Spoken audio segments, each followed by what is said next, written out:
जय हिंद दोस्तों के साथ ही में आप सभी का स्वागत है। दोस्तों मैं किशोर कुमार एक बार फिर से आप सभी के समक्ष आधुनिक भारत का सेशन लेके उपस्थित हुआ हूँ। दोस्तों आज का जो हमारा सेशन है उसमें हम 1900 ईस्वी से लेकर के 1916 ईस्वी तक की जो घटनाक्रम है हम उसके बारे में जानेंगे, जिसके अंतर्गत हम सबसे पहले बंगाल विभाजन, उसके जो परिणाम है स्वदेशी आंदोलन, और उसके बाद का जो परिणाम आता है देखते हैं कि हम कांग्रेस का विभाजन हो जाता है। तो हम सूरत अधिवेशन का सेशन देखेंगे, उसके क्या प्रभाव पड़ता है हम वो देखेंगे। सूरत अधिवेशन के बाद फिर से कांग्रेस का एकीकरण होने लगता है और कांग्रेस के साथ साथ 1916 ईस्वी में जो है मुस्लिम लीग और कांग्रेस का भी जो है दोनों का एकीकरण हो जाता है। तो हम लखनऊ समझौता के बारे में देखेंगे, उसके जो परिणाम निकले हम वो भी देखेंगे। आज का सेशन हमारा जो है इसी घटनाक्रम पर आधारित रहेगा और इसी के इर्द गिर्द जो है रहेगा। तो दोस्तों हमने अब तक जो पढ़ा है हमने देखा था कि भारत का अंग्रेजों में आगमन होता है और आगमन के बाद हमने देखा था कि उन्होंने तटवर्ती इलाके जो हैं भारत के, उसने तटवर्ती इलाकों में अपना साम्राज्य जो है कोठी, व्यापारी कोठी स्थापित की थी और व्यापारी कोठी स्थापित करने के बाद वहां से अपना जो है साम्राज्य विस्तार करना प्रारंभ किया था उसने। साम्राज्य विस्तार के बाद हमने देखा था कि साम्राज्य विस्तार भारत के देशी के साथ, देशी रियासतों के साथ साथ उसने जो भारत की जो सीमावर्ती इलाके थे इन दोनों पर अपना समाज जो है विस्तार किया था।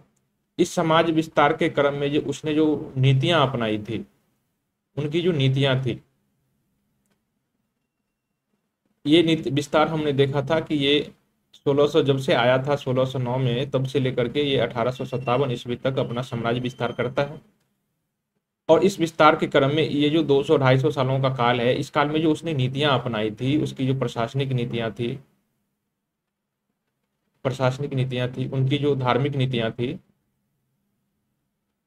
उनकी जो सामाजिक नीतियां थी, उनकी जो आर्थिक शोषण की जो नीतियां थी, तो इन सभी वजह से जो है भारत में दो तरह के प्रभाव देखने को मिले थे। हमने बताया था कि इसका पॉजिटिव प्रभाव भी देखने को मिला था और इसका नेगेटिव प्रभाव भी देखने को मिला था।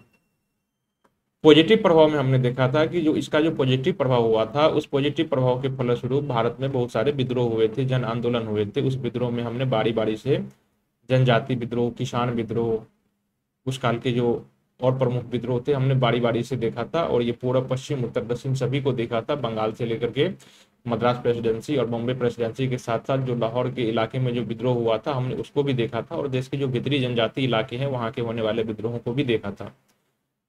ये इसके निगेटिव प्रभाव के परिणाम थे। पॉजिटिव प्रभाव के जो कारण हमने देखा था, पॉजिटिव प्रभाव के परिणाम स्वरूप यहाँ पर जो है वो जो है पुनर्जागरण का आंदोलन हुआ था।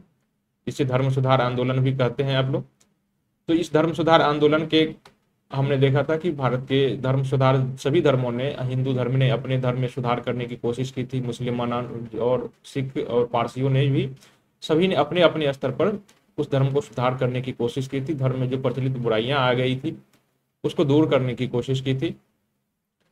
और हमने बताया था कि ये जो पुनर्जागरण का, इस पुनर्जागरण का जो दो सबसे बड़ा जो कारण था, पुनर्जागरण के अब जो बैकबोन था, उसकी वजह थी उस समय भारत में इन लोगों ने जो शिक्षा का जो विस्तार विस्तार किया था, इसके कारण हुआ था। शिक्षा के विस्तार के कारण ही उस समय भारत में जो है बहुत सारे पत्र पत्रिकाओं का विकास हुआ था। तो ये भी हमने देखा था। हमने इस सभी को एक अलग अलग अध्याय के रूप में देखा था। पुनर्जागरण के कारण थे, सबसे बड़े कारण थे शिक्षा का विकास, और शिक्षा के विकास के कारण ही जो है पत्रकारिता का विकास हुआ। यदि भारतीय लोग शिक्षित नहीं होते, जागरूक नहीं होते, तो वो लोग भारत में पत्र पर जो है उनके किताब पब्लिश क्यों करते, ठीक है, और अपने विचारों को देश के एक भाग से दूसरे भाग तक क्यों फैलाते। तो कहीं ना कहीं शिक्षा ही थी जिसके कारण भारत में पत्रकारिताओं का जो विकास हुआ था वो कारण हुआ था। फिर इन दोनों के सम्मिलित प्रभाव के कारण हमने बताया था कि भारत के जो शुरुआती दौर थे, प्रारंभिक दौर थे 1885 ईस्वी से पहले, यानी कि कांग्रेस की स्थापना से पहले जो है, कांग्रेस की स्थापना से पहले भारत में बहुत सारे राजनीतिक संगठन स्थापित होना शुरू हो चुके थे। भारत में बहुत सारे राजनीतिक संगठन, इन्हीं दोनों का परिणाम था। शिक्षा और पत्रकारिता का विकास, इन्हीं दोनों के परिणाम के स्वरूप जो है भारत में उस काल में जो है राजनीतिक संगठनों की स्थापना शुरू हो गई थी। ये राजनीतिक संगठनों जिसमें हमने कांग्रेस के पहले हमने देखा था कि बहुत सारे जो लैंड हैंडर सोसाइटी बंगाल का जो था, ब्रिटिश इंडिया सोसाइटी, और भी बहुत ऐसे संस्थान थे। हमने बंगाल से लेकर के मद्रास प्रेसिडेंसी, बॉम्बे प्रेसिडेंसी, और विदेशों में जो लंदन में जो इंडिया लीग की स्थापना हुई थी, ब्रिटिश इंडियन एसोसिएशन की स्थापना हुई थी, हमने उसको भी देखा था। फिर इसका जो सबसे सम्मिलित प्रभाव निकला था, हमने देखा था कि कांग्रेस की स्थापना हुई थी 1885 ईस्वी में, और कुछ दिनों तक इसका उदारवादी जो चरण है ये चलता रहा था।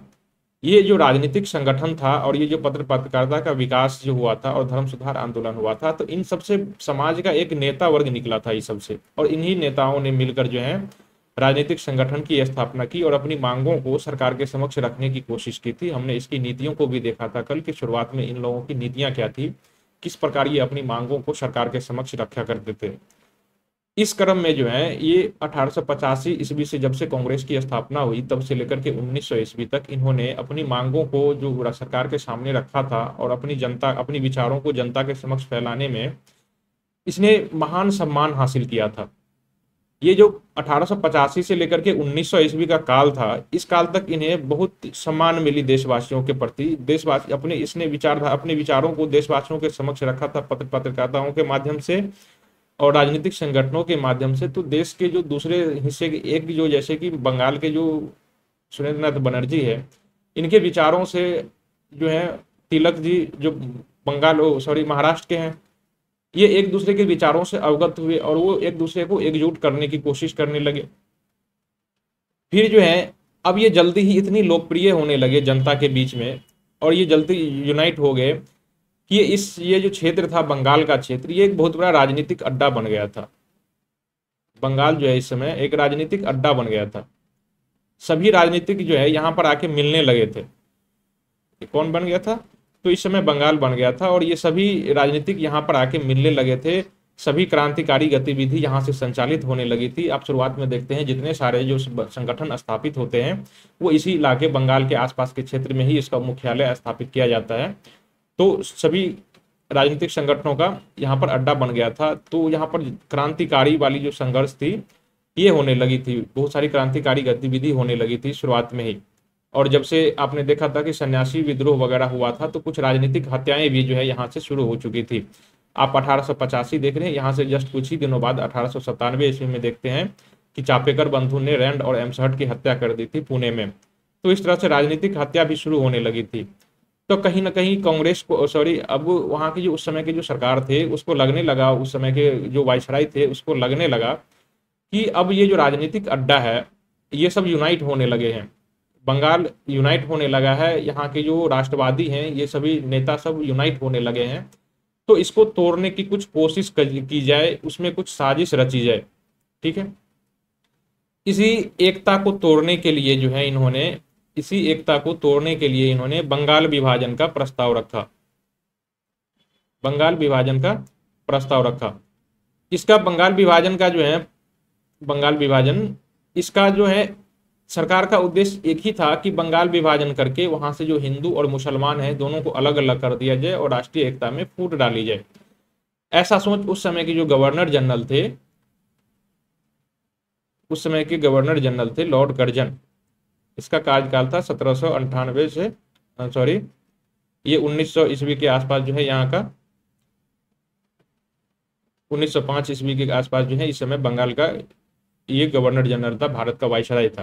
ठीक है, अब इसने सोचा कि भारत जो इस तरह से यूनाइट होते जा रहा है, उसके राजनेता यदि यूनाइट होते जाएंगे तो फिर ये ब्रिटिश शासकों के लिए बहुत ही उसके लिए अभिशाप जैसा हो जाएगा। तो कुछ ऐसा किया जाए कि इनका एकता तोड़ा जाए। इसीलिए इन्होंने जो है बंगाल विभाजन की घोषणा करता है 1905 में। और इसी बंगाल विभाजन के परिणाम स्वरूप आप देखते हैं कि भारत में स्वदेशी आंदोलन शुरू हो जाता है।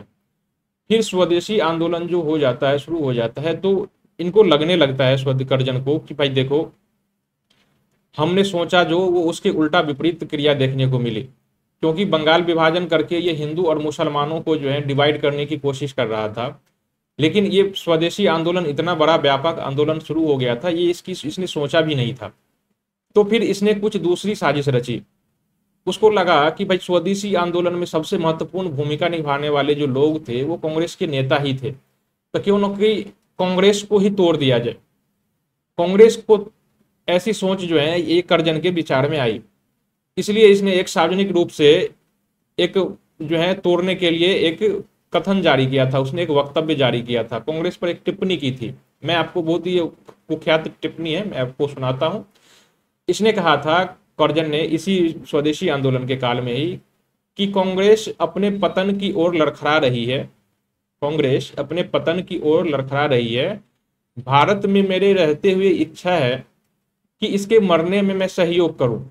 ठीक है, कांग्रेस के विभाजन जो है, कांग्रेस को विभाजन करने की जो है ये पूर्वगामी इसकी सपना देखा था और उसको तोड़ने की कोशिश की थी। पहले बंगाल विभाजन करके भारतवासियों को एकता तोड़ने की कोशिश की, और उसके बाद इसने कांग्रेस के बीच में जो है उसमें भी फूट डालने की कोशिश की।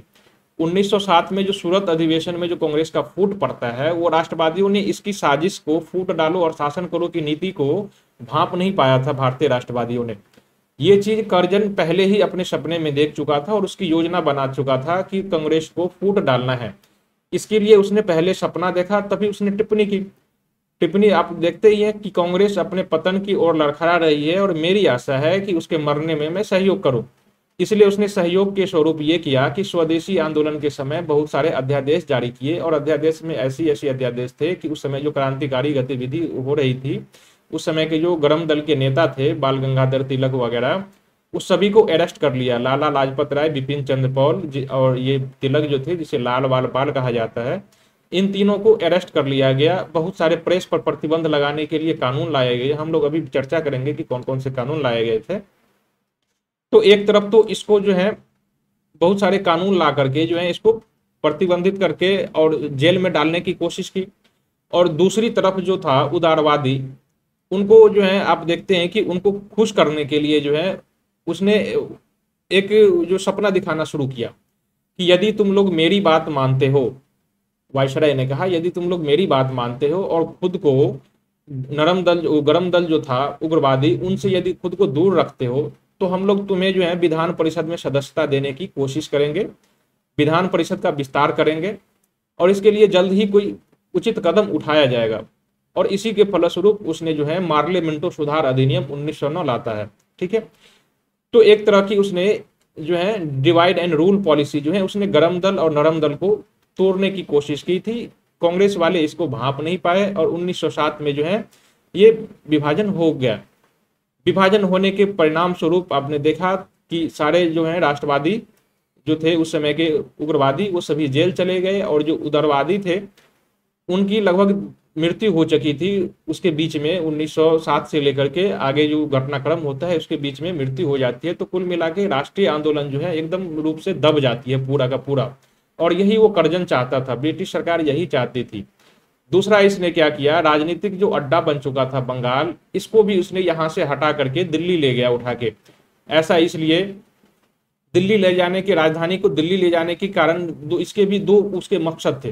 पहला मकसद तो ये था कि यहाँ बंगाल अब राजनीतिक गढ़ बन चुका था। हर समय किसी न किसी राजनीतिक व्यक्ति की, जो बंगाल के जो सरकार थे, ब्रिटिश सरकार, उसमें से किसी न किसी व्यक्ति की हत्या कर दी जाती थी। तो अब ये अंग्रेजों के लिए सुरक्षित नहीं रहा, इसलिए वहां से राजधानी हटाना बहुत ही जरूरी था।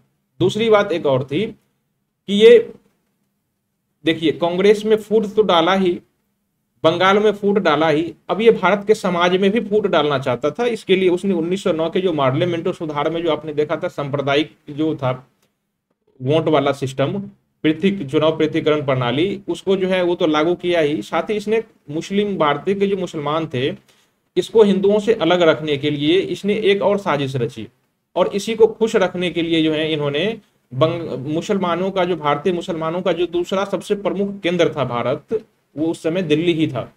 इसलिए इसने अपनी राजधानी को मुसलमानों के गढ़ में दिल्ली में स्थापित किया था, और वो मुस्लिम, इसके माध्यम से वो अपने इस कदम से मुस्लिमों को खुश करना चाहता था कि हमारा शासन जो है कम से कम तुम्हारे सुरक्षित के लिए है। और अपने इसी साजिश के तहत उसने कांग्रेस के विरोध में आपने देखा था 1906 में मुस्लिम लीग की भी स्थापना करवाई थी। तो ये सभी कांग्रेस के फूट डालो और राज करो की नीति का परिणाम था। इसको पता भी नहीं था, इसको इमेजिन सोच भी नहीं पाया था कि कांग्रेस 1885 में स्थापित होते हुए ही इतना बड़ा आंदोलन खड़ा कर देगा और उसके लिए एक समस्या खड़ी हो जाएगी, ये कभी सोचा भी नहीं था। इसलिए उसे इस प्रकार की कदम उठानी पड़ी। फिर हम देखते हैं कि जब 1915-16 के आसपास बाल गंगाधर तिलक वहां जेल से वापस लौटते हैं और इसी समय एनी बेसेंट वापस जो है अपने आयरलैंड से भारत आती है अपने कार्यक्रम को फैलाने के लिए। दूसरा, आप उसी समय देखते हैं कि मुस्लिम लीग के जो उस समय के कट्टरवादी जो नेता थे उन सभी का देहांत हो जाता है और उस समय मोहम्मद अली जिन्ना, मोहम्मद आज़ाद, मौलाना आज़ाद, ये सभी जो हैं मुस्लिम लीग में भी जो युवा जो थे उस समय के युवा नेता और शिक्षित नेता जो थे वो उस समय उसके नेतृत्व में आ गया मुस्लिम लीग। अब इन सभी ने मिलकर जो है अब भारत के बारे में सोचना शुरू किया। तो एक बार फिर से देखते हैं 1916 से आसपास जो है आंदोलन एक बार फिर से शुरू होने की कोशिश करता है। सबसे पहले वो फिर से जो यहाँ पर डिवाइड हुआ था वो वहां पर जाके फिर से एक हो जाता है, कांग्रेस में आके नरम दल और गरम दल मिल जाता है। उसके बाद मुस्लिम लीग और कांग्रेस का भी गठबंधन हो जाता है वहां पर, और उसके बाद फिर से ये दोनों सम्मिलित रूप से आप देखते हैं कि 1919 का जो खिलाफत आंदोलन था उसमें और अब असहयोग आंदोलन में भाग लेता है। तो खिलाफत आंदोलन और असहयोग आंदोलन हमारा जो नेक्स्ट सेशन होगा उसमें होगा। फिलहाल हम लोग जो है यहाँ तक लखनऊ समझौता तक ही देखेंगे। कांग्रेस का विभाजन होगा और विभाजन के बाद फिर से एकीकरण होगा। तो आज का जो हमारा टॉपिक है इन्हीं के इर्द गिर्द रहेगा, 1900 से लेकर के 1916 ईस्वी के आसपास। हम लोग आज के सेशन में इसी चीज की बातचीत करेंगे। सबसे पहले हम लोग बढ़ते हैं हम अपने सेशन की ओर, ठीक है। देखिए, सबसे पहले जो था आपने देखा था कि भारत का जो स्वदेशी आंदोलन था इसके कारण क्या थे। इसके कारण यही थे कि लॉर्ड कर्जन जो था उस समय बंगाल प्रवाह जो था बंगाल को इसने विभाजित करने की घोषणा की थी और इसी विभाजन को रोकने के लिए, इसी घोषणा को रोकने के लिए जो है स्वदेशी आंदोलन शुरू किया गया था। तो इसके बहुत सारे कारण नहीं थे, एक ही कारण था, बंगाल विभाजन के विरोध में ये जो आंदोलन है, ये स्वदेशी आंदोलन ये किया गया था बंगाल विभाजन के विरोध में ही, ठीक है। अब हम लोग जब स्वदेशी आंदोलन जब शुरू कर दी गई तो स्वदेशी आंदोलन शुरू कर दी गई तो उसके प्रसार कहाँ कहाँ पर हुआ था, देश के किन किन भागों में फैला था, समाज के किन किन लोगों तक ये आंदोलन प्रसार हुआ था और इसके विरोध करने के क्या तरीके थे, हम लोग उसको देख लेते हैं। जब स्वदेशी आंदोलन की घोषणा हो गई थी तो उसके बाद अगस्त 1905 में जो है कलकत्ता के टाउन हॉल में एक विशाल जनसभा की आयोजित की गई थी और इसी में जो है स्वदेशी आंदोलन की औपचारिक घोषणा की गई थी। तो आप देख लेते हैं कि स्वदेशी आंदोलन जो है की घोषणा 1905 में ही होता है।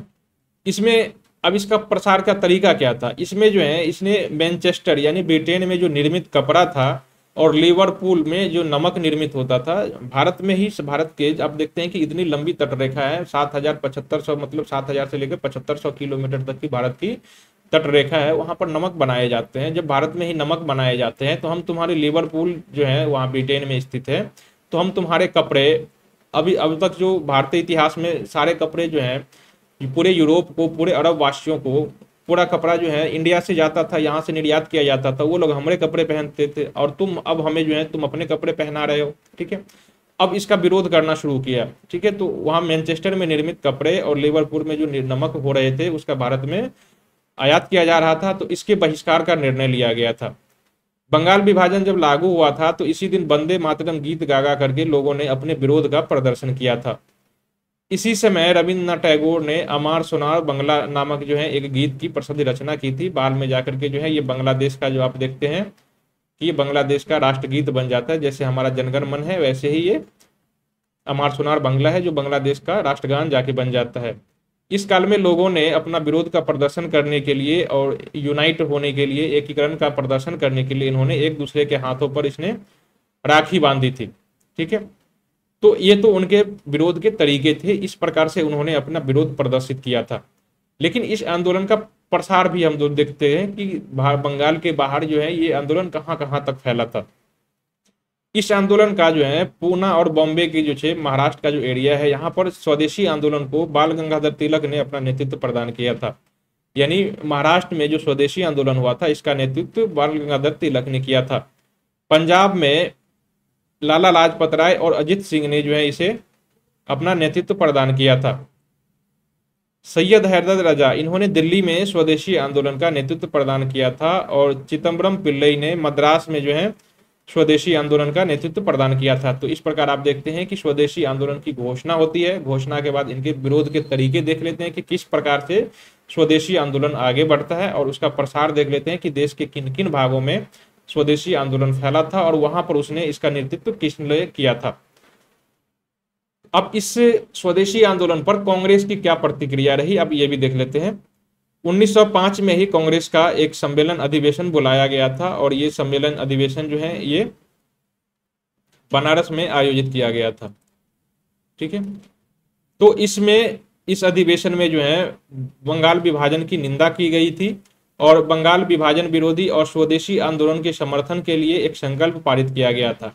तो ये कांग्रेस का जो 1905 का अधिवेशन है, दिसंबर 1905 में आयोजित किया गया था, उसमें विभाजन की, बंगाल विभाजन की निंदा की गई थी, विभाजन विरोधी संकल्प पारित किया गया था, और स्वदेशी आंदोलन के संकल्प में जो है ये प्रस्ताव पारित किया गया था।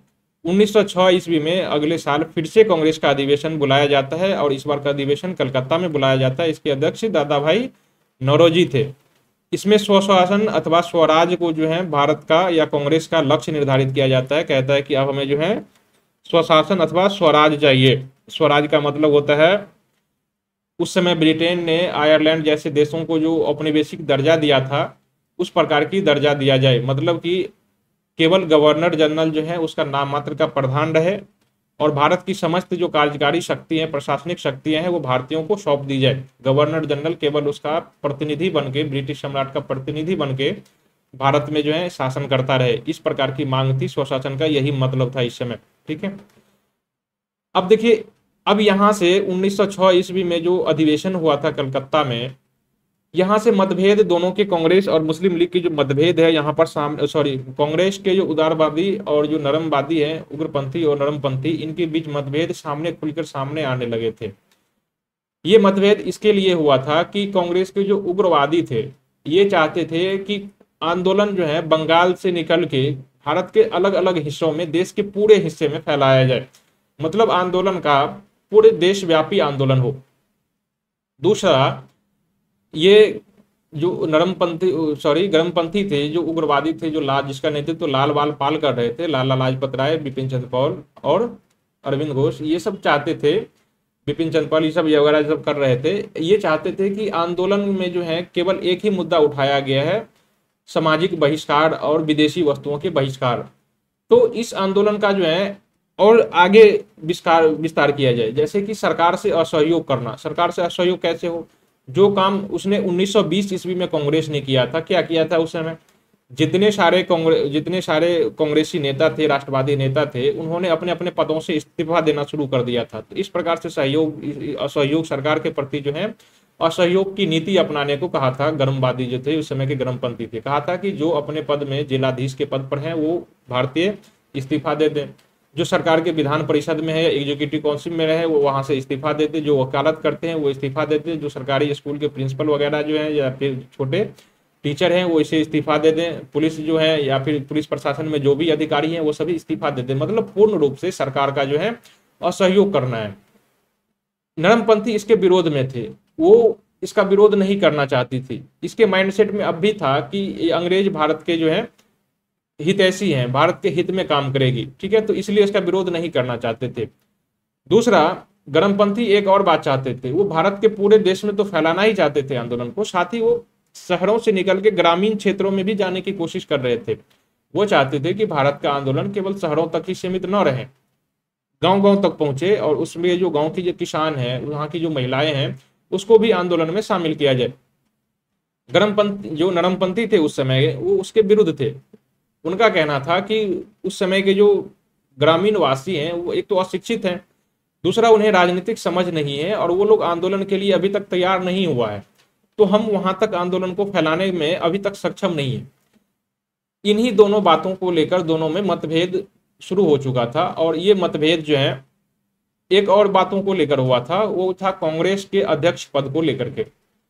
सभी दोनों दलों ने अपने अपने अध्यक्ष का नाम सुझाया, अध्यक्ष पद का, और कहा था कि कांग्रेस का अध्यक्ष जो है इस बार अधिवेशन, ये हमारे दल से, नरम दल ने कहा कि हमारा जो है प्रतिनिधि कांग्रेस का अध्यक्ष बनना चाहिए, और गरम दल वालों ने अपने नाम सुझाया, कहा कि जो हमारा जो है, हमारे दल का प्रतिनिधि जो है कांग्रेस का अध्यक्ष बनना चाहिए।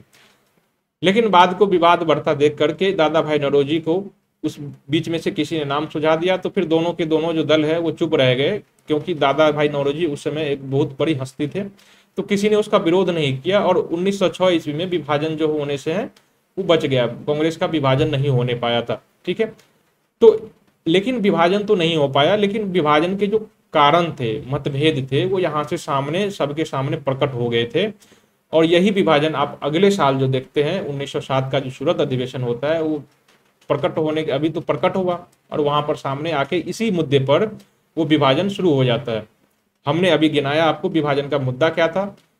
मुद्दा विभाजन का जो कारण था, कांग्रेस के विभाजन के जो कारण थे, नरम दल और गरम दल के विभाजित होने के कारण थे, वो स्वदेशी आंदोलन के प्रसार को लेकर के था। एक दल चाहता था, हमने बताया कि एक दल चाहता था कि पूरे भारत में हो, दूसरा दल चाहता था कि ये केवल बंगाल तक सीमित रहे। वही गरम दल चाहता था कि ये गांव शहरों से निकल कर जो है ग्रामीण क्षेत्रों में भी जाए। ये लोग चाहते थे कि केवल शहरों तक सीमित रहे। ठीक है, फिर दूसरा दल ये चाहता था, गरम दलवाद चाहते थे कि बहिष्कार का जो हमारा तरीका है वो उससे निकलकर बहिष्कार से कुछ आगे, एक कदम आगे बढ़ा जाए, जैसे सरकार से हम असहयोग कर दें, सरकारी अधिकारियों से त्यागपत्र दिलवाया जाए। ठीक है, जितनी उपाधियां दी गई है उसका जो है त्याग किया जाए। लेकिन ये कांग्रेस के नरम दल वाले थे, ये इसका विरोध कर रहे थे और अंतिम जो बात थी वो कांग्रेस के अध्यक्ष पद को लेकर हुआ था। तो यही वो 4-5 बातें थी जिसके कारण कांग्रेस का विभाजन हो गया था। अब हम लोग देखते हैं कि कांग्रेस इसका आगे का क्या काम होता है। ये तो कांग्रेस का प्रतिक्रिया हो गई। यहाँ पर आपने देखा था कि मतभेद जो थे दोनों दलों के, ये फुटकर सामने हो गए थे। मतभेद सामने जब आ गए, जब कांग्रेस का जो है, आपने देखा था कि कांग्रेस के नरम दल वालों जो है अपने दल में से जो थे नौरोजी, उसको अध्यक्ष बना दिया। तो ये लोग उग्रवादी जो थे उस समय के, गर्मपंथी, जिसके लाल बारपाल जिसे कहते हैं, ये उससे नाराज हो गए। नाराज होकर फिर इन लोगों ने अपना एक गुट बना लिया और इसी समय भारत में आप देखते हैं कि उग्रवादी राष्ट्रवादियों का उदय हो जाता है। अब इस समय उग्रवादी राष्ट्रवादी बहुत सारे जो हैं उदय हो जाते हैं। इसके कारण क्या थे? कट्टरपंथी समूह उदय होते हैं। इसके कारण ये थे कि उदारवादी जो नेतृत्व में जो स्वदेशी आंदोलन चलाया गया था, ये विफल हो गया था। तो उग्रवादियों के उदय के पहला कारण तो यही था। दूसरा कारण, इसने बंगाल का जो विभाजन कर दिया था। तो बंगाल के विभाजन के बाद देखा था जो नरमपंथी वाले थे उनको हताशा निराश लगी थी। तो ये चीज इनको पसंद नहीं आया था। इनको लगा उग्रवादियों को कि भाई प्यार से तो ये लोग माने नहीं, अनुनय विनय करने से, प्रार्थना की नीति अपनाने से, भीख मांगने से तो ये लोग अधिकार देने वाले नहीं है। बदले में उसका बंगाल विभाजन कर दिया और भारत में सांप्रदायिक प्रकार से फूट डालने की कोशिश की। तो इस तरह से कुछ मिलने वाला नहीं है। अब हमें इसे निकल कर जो है कुछ अलग तरीके अपनाने पड़ेंगे। और अलग तरीके क्या हो? तो व्यापक विरोध प्रदर्शन किया जाए, एक बड़ा जन आंदोलन किया जाए, ये हमारे नीति हो। तो यही सब कारण था जिसके कारण उस समय ये जो है उग्रवादियों का उदय हो जाता है। आंदोलन जो स्वदेशी आंदोलन हुआ था, तीसरा कारण यह था उग्रवादियों के उदय के कि स्वदेशी आंदोलन को दबाने के लिए अंग्रेजों ने हिंसक उपाय किया था। बहुत सारे प्रेस पर प्रतिबंध लगाए गए थे, सभी को जेल में डाल दिया गया था। तो यही सब कारण था जिसके कारण जो है आप देखते हैं कि भारत में उस समय स्वदेशी आंदोलन के बाद भारत में उग्रवादियों का उदय हो जाता है। ठीक है, तो यही सब था। और इसी समय तिलक ने स्वराज मेरा जन्मसिद्ध अधिकार है, इस प्रकार का नारा दिया था। तो ये आप याद रखिएगा, तिलक का जो ये नारा है बहुत ही प्रसिद्ध है और ये इसी समय दिया गया था। तो आपने देखा राष्ट्रवादियों के उदय के कारण क्या थे। इसी समय जो राष्ट्रवादी का उदय हो जाता है, उग्रवादी राष्ट्रवादी, तो उग्रवादियों के उदय के कारण को देखा। अब हम लोग देखते हैं कि स्वदेशी आंदोलन में जन भागीदारी क्या क्या थी, किन किन लोगों ने इसमें भाग लिया था और किन किन लोगों ने इस आंदोलन में भाग नहीं लिया था। सबसे पहले हम लोग देखते हैं कि छात्र का क्या स्थिति थी। छात्रों ने स्कूल और कॉलेज में जो है सबसे अधिक, कॉलेज के जो छात्र थे उस समय, इन लोगों ने सबसे अधिक भागीदारी निभाई थी। बंगाल के साथ साथ पूना में, गुंटूर आंध्र प्रदेश में, मद्रास में और श्रीसेलम जो तमिलनाडु का इलाका था, यहां पर भी इन लोगों ने, सभी छात्रों ने इस आंदोलन में भाग लिया था। पुलिस द्वारा जो है छात्रों के प्रति दमनकारी रवैया अपनाया गया था। सभी छात्रों के नाम काट दिए गए थे। सरकारी जो संस्थान थी उस समय से उस स्कूल से भगा दिया गया था और आगे के लिए चेतावनी दी गई थी कि जो भी कोई राष्ट्रीय आंदोलन में भाग लेगा उसे सरकारी स्कूल में पढ़ने नहीं दिया जाएगा, सरकारी स्कूल में उसे पढ़ने का हक नहीं है। तो इस प्रकार दमन करके उसे आंदोलन को शांत किया गया था। महिलाओं की क्या स्थिति रही? आज तक जो महिलाएं घरों के चार दीवारी के भीतर रहती काम करती थी, भारत के राष्ट्रीय आंदोलन में पहली बार है जो ये स्वदेशी आंदोलन में ही महिलाएं जो है व्यापक रूप से बढ़ चढ़ के इसमें भाग लिया था। तो महिलाओं की इसमें पूर्ण भागीदारी रही थी, उसमें बहुत से जो है बहुत अधिक मात्रा में भाग लिया था। मुस्लिम वर्ग का क्या रुख रहा था? तो मुस्लिम वर्ग इस आंदोलन से कुछ थोड़े बहुत भाग लिए थे। ऐसा इसलिए हुआ था कि उस समय जो लॉर्ड कर्जन थे, तो कर्जन ने भारत बंगाल के जो मुस्लिम थे उसको मनाने में सफल हो गए थे। 1906 में आपने देखा था कि मुस्लिमों का जो एक वर्ग था उसको अपने वश में कर लिया था उसने, और मुस्लिम लीग की स्थापना करवा ली थी, और उसको सपने दिखाने लगा था कि हम जो है तुम्हारे लिए कुछ विशेष कार्य करेंगे, हम हिंदुओं से तुम्हें कुछ ज्यादा जो है बेनिफिट देंगे, इसके लिए तुम खुद को अपने आप से राष्ट्रीय आंदोलन से खुद को दूर रखो और वो जो कांग्रेस है उससे अपने आप को दूर रखो। यदि तुम ऐसा करने में सफल हो जाते हो तो हम तुम्हें जो है बेहतर बेनिफिट देंगे। और इसी के लिए आपने देखा था कि 1909 का जो है मार्लियामेंटो सुधार अधिनियम वो उसी को खुश करने के लिए किया जाता है। तो ये इन लोगों को पहले सपना दिखाया जा चुका था। कांग्रेस का जो है विभाजन करने की नीति जो था और समाज को फूट डालने की नीति इसको सफल हो गई थी, इसलिए मुस्लिम वर्ग जो है इसमें बहुत हद तक भाग नहीं लिया था। थोड़ा बहुत कहीं कहीं पर भाग लिया था तो वो सही है, लेकिन मुस्लिमों ने इसमें भाग नहीं लिया था। इस आंदोलन की असफलता के एक और कारण थे, ये आंदोलन जो है केवल शहरों तक ही सीमित रहा था, केवल शहरों तक जो ही है ये सीमित रहा था, गांव में ये गया ही नहीं आंदोलन। तो गांव के जो किसान लोग थे इस आंदोलन में भाग नहीं लिया, गांव के किसान इस आंदोलन में भाग नहीं लिया। ये जो आप महिला और छात्र देख रहे हैं ये केवल शहरों के छात्र हैं, इसने आंदोलन में भाग लिया था। ठीक है, तो ये इस आंदोलन की विफलता के कारण भी रहे, लेकिन हम विफलता के कारण हम अभी आगे देखेंगे। हम फिलहाल केवल जन भागीदारी देख रहे हैं कि इसमें आंदोलन में किस किस ने भाग लिया। हम स्वदेशी आंदोलन की विफलता और उसकी पतन के कारणों को हम आगे देखेंगे और डिटेल से देखेंगे कि किस कारणों से जो है स्वदेशी आंदोलन विफल रहा। सबसे पहले हम उनके आंदोलन के प्रभाव को देख लेते हैं कि स्वदेशी आंदोलन के प्रभाव क्या हुए। तो स्वदेशी आंदोलन का पहला प्रभाव ये हुआ कि आयात में गिरावट आई। आपने देखा था कि उस समय स्वदेशी आंदोलन के समय विदेशी वस्तुओं का बहिष्कार किया गया था। उस समय जो लिवरपूल के जो नमक थे, ब्रिटेन से आयातित नमक थे, और मैनचेस्टर के जो कपड़े थे उसका विरोध किया गया था। स्वदेशी और भी वस्तुएं थी, उस समय की विदेशी वस्तुएं थी, तो उन सभी का विरोध करने के कारण जो है भारत में आप देखते हैं कि विदेशी वस्तुओं को लोग खरीदने से मना करने लगे और स्वदेशी चीजों पर ध्यान देने लगे। इसके कारण भारत का जो है आयात जो है कम हो गया था उस समय, तो आर्थिक रूप से लाभ हुई थी। आपने देखा था कि स्वदेशी आंदोलन के परिणाम स्वरूप ही उग्रवाद का उदय हुआ था भारत में। बहुत सारे उग्रवादी गतिविधि होने लगते हैं। जब हम क्रांतिकारी गतिविधि पढ़ेंगे तो क्रांतिकारी गतिविधि में देखेंगे कि इस समय से बंगाल में बहुत सारे क्रांतिकारी, भारत में क्रांतिकारी गतिविधि होने लगते हैं। अंग्रेज अधिकारियों की हत्या होने लगती है। आपको 1908 का मुजफ्फरपुर का बम कांड याद होगा, जिसमें खुदीराम बोस जो सबसे कम उम्र के थे, क्रांतिकारी थे, उन्होंने मुजफ्फरपुर के किंग्स फोर्ट की हत्या करने का प्रयास किया था, बम फेंक दिया था उसके सवारी पर। आप 1911-12 आपको याद होगा जब लाहौर की जो दिल्ली में जब उसने दिल्ली की वायसराय जो जनता दरबार का जो आयोजन किया जा रहा था, दिल्ली दरबार का आयोजन किया जा रहा था, तो वहां पर दिल्ली में लॉर्ड हार्डिंग पर बम फेंकने की कोशिश की थी। ये सब सभी उग्रवाद का जो विकास हुआ था ये इसी आंदोलन के प्रभाव स्वरूप हुआ था। ठीक है, हम 1906 ईस्वी के बाद बहुत सारे क्रांतिकारी गतिविधि को देखते हैं। ये हम जब क्रांतिकारी गतिविधि पढ़ेंगे, क्रांतिकारी अध्ययन वाला अध्याय पढ़ेंगे, तो हम उसमें देखेंगे कि कौन कौन से हुए थे। फिलहाल ये देखिए कि इस समय जो है उग्रवाद का विकास हो गया था। ठीक है, और उग्रवाद के आपको याद रखने के लिए ऐसा कर लीजिए कि 1908 में जो खुदीराम बोस जो एक्शन लेता है, उसने किंग्सपोर्ट की एक बम जो है किंग्सपोर्ट पर बम फेंकने का प्रयास किया था। और 1911-12 में जो आप देखते हैं कि लॉर्ड हार्डिंग पर जो बम फेंकने की कोशिश किया जाता है, तो एक हिंट के लिए आप याद रखिए कि लॉर्ड हार्डिंग पर बम फेंकने का प्रयास किया गया था। इसके अलावा और भी बहुत सारे गतिविधि हुए थे, हम लोग उसको डिटेल से पढ़ेंगे। फिलहाल आप याद रखिए कि यहाँ पर उग्रवादी विकास हुई थी स्वदेशी आंदोलन के परिणाम स्वरूप। इसी के आंदोलन के परिणाम स्वरूप जो है मार्लियामेंटो सुधार अधिनियम लाया गया था। मार्लियामेंटो सुधार अधिनियम लाने के दो मकसद थे। पहला मकसद तो ये था कि इसमें जो थे उदारवादियों को खुश करने के लिए ये लाया गया था, उदारवादी को प्रसन्न करने के लिए ये लाया गया था। और दूसरा, उस समय के जो मुस्लिम थे इनको भी खुश करने के लिए यह अधिनियम लाया गया था।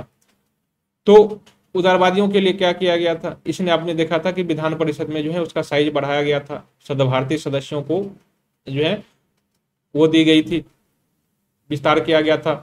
तो ये सभी उदारवादियों को खुश करने के लिए किया गया था। और दूसरा, मुसलमानों को खुश करने के लिए आप देखते हैं कि इस समय सांप्रदायिक चुनाव प्रणाली लाया जाता है। तो ये मार्लिमेंटो सुधार अधिनियम ये स्वदेशी आंदोलन के प्रभाव के स्वरूप ही आया था।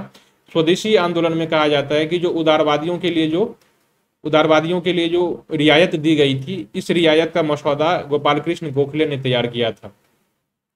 गोपाल कृष्ण गोखले के जो है सिफारिश पर ही इतने सारे सुधार लाए गए थे। उस समय जो उदारवादियों को जो सुधार दिया गया था वो इसी के कारण आए थे। ठीक है, अब अगला जो प्रभाव देखते हैं, स्वदेशी आंदोलन के परिणाम स्वरूप ही भारत में बहुत सारे जो है स्वदेशी संस्थानों की स्थापना होती है।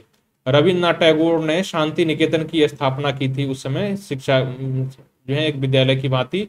और इसके भांति जो है भारत में बहुत सारे विद्यालय जो है नेशनल कॉलेज की स्थापना होती है। देश में जितने सारे नेशनल कॉलेज की स्थापना हुई थी उस समय, वो सारे इसी समय हुई थी। बंगाल नेशनल कॉलेज की स्थापना हुई थी। और देश के अलग अलग भागों में जो नेशनल, आपने देखा होगा कि बिहार में भी एक नेशनल कॉलेज है। तो इस सभी कॉलेजों की स्थापना इसी समय की गई थी। ठीक है, स्वदेशी आंदोलन के प्रभाव के परिणाम स्वरूप ही इसकी स्थापना करवाई गई थी। तो ये सब सभी स्वदेशी आंदोलन के प्रभाव थे। 1906 में, अगस्त 1906 में जो है राष्ट्रीय शिक्षा प्रणाली को व्यवस्थित करने के लिए नेशनल एजुकेशन काउंसिल की स्थापना की जाती है। राष्ट्रीय शिक्षा परिषद, नेशनल एजुकेशन काउंसिल की स्थापना की जाती है। साथ ही तकनीकी शिक्षा को बढ़ावा देने के लिए Bengal Institute of Technology, BIT, Bengal Institute of Technology की स्थापना की जाती है। और ये सभी राष्ट्रवादियों ने अपने स्तर से जो है इसकी स्थापना करवाया था। इसी काल में आप देखते हैं कि स्वदेशी आंदोलन के प्रभाव स्वरूप राष्ट्रवादियों ने भारत में बहुत सारे स्वदेशी उद्योगों की स्थापना की थी। इस समय स्वदेशी कपड़ा मिलों की स्थापना करने का प्रयास किया गया था। साबुन बनाने का जो फैक्ट्री लगाई गई है, माचिस बनाने की फैक्ट्री लगवाई गई थी। चमड़ा की जो शोधन करने वाला कारखाना था, इसकी फैक्ट्री, बैंक और बहुत सारे बीमा कंपनी, दुकान सारी स्थापना करने की कोशिश की गई थी। हम औद्योगिक विकास जब देखेंगे तो इस देखेंगे कि सारी गतिविधियां जो आप देखते हैं कि कौन कौन सी कंपनियां इस समय स्थापित हुई थी। इस कदम से भारत के जो कुटीर उद्योग था, जो अंग्रेजों के आगमन के कारण जो है सब कुछ ध्वस्त हो चुका था, एक बार फिर से जो है यहाँ पर जाग गई थी, पुनर्जीवित हो चुका था।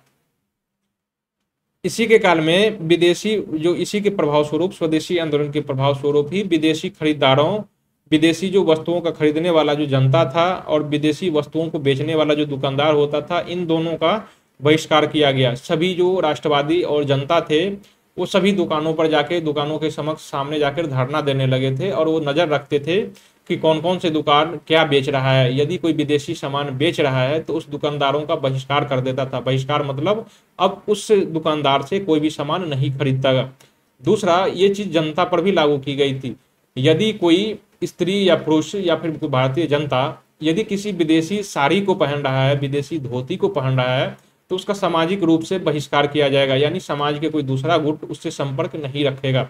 तो इस तरह से बहिष्कार को पहली बार आप यहीं पर देखते हैं। तो ये सभी जो है स्वदेशी आंदोलन के प्रभाव के कारण ही हुए थे। अब हम लोग देखते हैं कि इतने सारे प्रभाव होने के बावजूद भी ये आंदोलन अपने पतन को कैसे है, पतन के कारण क्या थे, इसके पतन के कैसे नजदीक आ गया था, किन कारणों से इनका पतन हो गया था। इतना व्यापक आपने देखा था कि व्यापक प्रसार भी हुआ था, इतने बड़े बड़े नेता भी थे और आपने देखा था कि इतना व्यापक प्रभाव भी हुआ था, फिर आखिर इसका पतन कैसे हो गया था। ठीक है, सबसे पहले हम इनके कारणों को देख लेते हैं। इसका जो पहला कारण था सरकार का दमन। 1908 के बाद जो है 1908 ईस्वी तक आपने देखा था कि 1905 में स्वदेशी आंदोलन की शुरुआत होती है, लेकिन 1908 ईस्वी तक अगले 3 सालों तक सरकार इतना हिंसक कार्रवाई करता है, इतना दमन की नीति अपनाता है कि सभी जो थे क्रांतिकारी और आंदोलन उसको छिन्न भिन्न कर दिया और आंदोलन को दबाने की कोशिश की गई थी। नेताओं और संगठन की अनुपस्थिति। ये आंदोलन जो था, असहयोग आंदोलन, ये स्वतः स्फूर्त आंदोलन था। इससे पहले, इससे बाद के जो आंदोलन देखते हैं आप, जो खिलाफत आंदोलन हो, असहयोग आंदोलन हो, सविनय अवज्ञा आंदोलन हो या फिर भारत छोड़ो आंदोलन हो, जितने सारे आंदोलन हुए थे उसका एक नेता था। आप इसके तुरंत बाद देखते हैं चंपारण सत्याग्रह भी होता है, उसका एक नेता था। तो कोई आंदोलन तभी सफल होता है जब उसको एक सुयोग्य नेतृत्व मिलता है, कोई उसका एक लीडर हो, कोई इसका एक नेता हो, तभी वो आंदोलन सफल हो पाएगा। बिना नेता के ये आंदोलन छिन्न भिन्न नहीं होगा, क्योंकि उसको गाइड करने के लिए कोई नहीं मिलेगा। और इसी कारण से आपने देखा था कि 1857 की जो व्यापक क्रांति हुई थी, इतनी बड़ी भीषण क्रांति और व्यापक होने के बावजूद भी वो आंदोलन सफल नहीं हुई थी। 1857 की क्रांति, यहाँ पर भी सेम बात लागू हुई थी। यहाँ पर कोई नेता नहीं था, पहली बात, कोई तो नेता नहीं था। और जो कोई बड़े बड़े नेता थे उस समय के राष्ट्रीय नेता, कांग्रेस के नेता, जिनकी बातों को लोग बड़े आदर से सुनते थे, उन्हें गिरफ्तार कर लिया गया था। सभी को गिरफ्तार करके निर्वासित कर दिया गया था। 1908 ईस्वी तक बाल गंगाधर तिलक को भी गिरफ्तार करके मांडले जेल निर्वासित कर दिया गया था। लाला लाजपत राय को भी निर्वासित देश छोड़ने की आदेश दे दिया गया था। तो सभी जो थे, जो इस समय के विपिन चंद्र पॉल थे, उनको भी गिरफ्तार कर लिया गया था। तो नेता, ये जो आंदोलन है, आपने देखा था कि नेताओं के बिना जो है नेतृत्व विहीन हो गया था। फिर ठीक है, तो इसका पतन होना तो निश्चित ही था। जन भागीदारी का अभाव, आपने देखा था कि आंदोलन का जो बहुत बड़ा जो हिस्सा था वो केवल शहरों तक ही सीमित था। आंदोलन में उस समय के मुस्लिम वर्गों ने भाग नहीं लिया था। ये गांव तक पहुंचा ही नहीं आंदोलन। महिलाएं तो थी उसमें, छात्रों ने जो व्यापक रूप से भाग लिया था, लेकिन समाज के केवल बहुत सारे वर्ग जो था इसमें भाग नहीं लिया था। ये समाज के केवल उच्च वर्ग और मध्यम वर्ग तक ही सीमित था, केवल उच्च और मध्यम वर्ग तक ही सीमित था। समाज के जो निम्न वर्ग हैं उन लोगों ने इसमें भाग लिया ही नहीं। शहरों के जो निम्न वर्ग हैं उन लोगों ने भी भाग नहीं लिया था, और गांव के जो किसान वर्ग हैं इन लोगों ने इसमें भाग नहीं लिया था। मुस्लिम लोगों ने तो इसमें भाग ही नहीं लिया था। तो यदि व्यापक जन भागीदारी नहीं होगी तो फिर ये आंदोलन कैसे सफल होगा? कोई बड़ा आंदोलन हो तभी तो ज्यादा आंदोलन तक दिनों तक पहुंच जाएगा। फिर देखते हैं कि 1907 का जो कांग्रेस का अधिवेशन होता है, तो वहां पर कांग्रेस का भी विभाजन हो जाता है। तो नेतृत्व एक तरह से जो है दो धाराओं में बढ़ने लगती है। दो धाराओं में, एक कहता है कि पूरे भारत में फैलाओ, दूसरा धारा कहता है कि नहीं, केवल बंगाल तक रहना दो। तो इस तरह से जनता कंफ्यूज हो जाती है और किसी के नेतृत्व में नहीं जा पाती, और इस तरह से कांग्रेस के विभाजन का परिणाम इसको देखने को मिला और आंदोलन जो है जल्दी समाप्त हो गई थी। इसका क्षेत्रीय विस्तार ही सीमित था। ये आंदोलन पूरे देश तक नहीं फैला था। आपने दिल्ली में देखा था और बंगाल में, महाराष्ट्र में भी देखा था कि तिलक ने वहां पर नेतृत्व किया था। दिल्ली में आपने देखा था कि सैयद मोहम्मद राजा ने नेतृत्व किया था। तो इसने पूरे दिल्ली का नेतृत्व नहीं किया था, दिल्ली के कुछ हिस्से में थे। ये 1857 की क्रांति या फिर भारत छोड़ो आंदोलन या असहयोग आंदोलन नहीं था जो पूरे दिल्ली में हुआ हो या पूरे भारत में हुआ हो। तो इसका विस्तार भी बहुत ही कम था। ये ग्रामीण क्षेत्रों से लेकर के किसानों तक तो पहुंचा ही नहीं, साथ ही शहरों तक, सभी देश के सभी भागों तक भी नहीं पहुंचा था। तो इस कारण भी आंदोलन सफल नहीं हुआ था। अगला कारण था बंगाल विभाजन का रद्द होना। स्वदेशी आंदोलन की जो सबसे बड़ी कारण था, सबसे बड़ा जो जड़ था, वो था बंगाल का विभाजन कर दिया जाना। बंगाल विभाजन के कारण ही तो स्वदेशी आंदोलन हुआ था। लेकिन आप जब 1911 में देखते हैं कि दिल्ली दरबार का आयोजन किया जाता है, तो महारानी विक्टोरिया घोषणा करती है, उस समय वहां के जो राजकुमार आते हैं दिल्ली दरबार में, उसने घोषणा करता है कि बंगाल विभाजन को रद्द किया जा रहा है, मतलब बंगाल विभाजन अब नहीं होगा। तो बंगाल विभाजन जब होगा ही नहीं तो फिर आंदोलन कहाँ से हो? तो ये भी एक कारण था जिसकी वजह से आंदोलन जो है स्थगित या फिर स्थगन की ओर बढ़ने लगा था, अपने पतन की ओर। अगला कारण था राजधानी परिवर्तन। हमने बताया था कि राजधानी जो था, पहले राष्ट्रवाद के गढ़ जो कि कोलकाता था, वहां से दूर कहां पर, दिल्ली स्थानांतरित कर दिया। तो दिल्ली में उस समय राष्ट्रवाद जो है बहुत ज्यादा फैली नहीं थी। उस समय राजधानी था उस समय कलकत्ता। तो पूरे राष्ट्रवादियों जो शिक्षित वर्ग थे वो वहीं पर जाके अड्डा बनाए हुए थे, तो वहीं पर ज्यादा एक्टिव था।